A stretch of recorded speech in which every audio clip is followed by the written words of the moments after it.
I'm Sandy. I'm booth 18 here at the Roscoe Antique Mall of South Beloit, Illinois. And this month and last month we are the dealer display. We have chosen to collect inkwells, fountain pens, dip pens, calendars, anything to do with writing. On this shelf we have examples of traveling inkwells.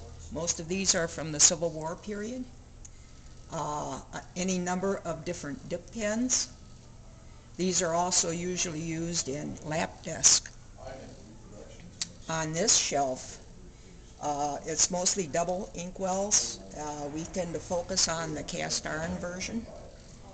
Also on this shelf is the Victorians used page turners, and the reason they used them is that they didn't want the oils of their hands getting on these valuable manuscripts. So as usual, the Victorians always had something for everything. On this shelf are examples of what we call snail inkwells. This one being one of our favorites, as you don't see the milk glass that often. Some have perpetual calendars, and almost all of them have pen rest. And this is pretty much the same type of inkwells, and down here are two examples of lap desk. This one dates from 1879. This one would be more like 1865.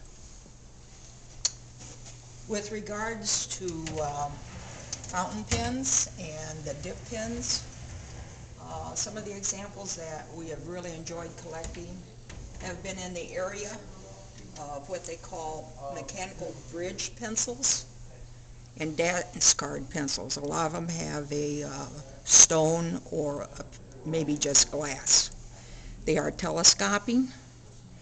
This one comes out, and that would be, of course, a pencil. This is a nice combination in which we have the fountain pen and the pencil. Also a nice stone in that.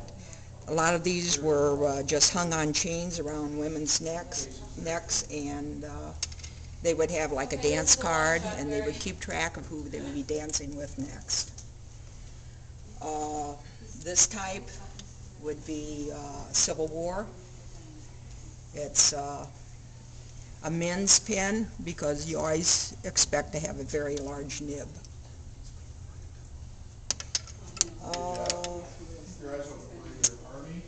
With regards to the fountain pens, this whole tray represents Parker.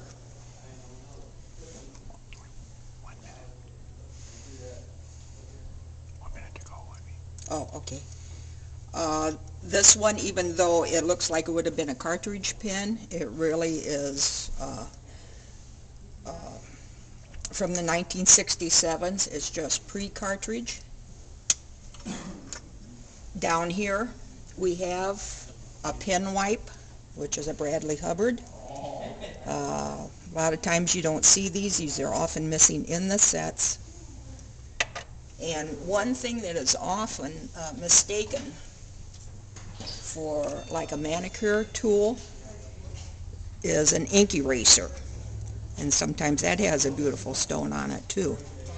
And because paper had a much larger rag content in it, you could scrape the ink off of the paper. So that's how those were used. This is, I don't know quite, this is a German ink bottle, and there is a man to this. She's holding the rolling pin, and he looks frightened. Typical West German pencil sharpener.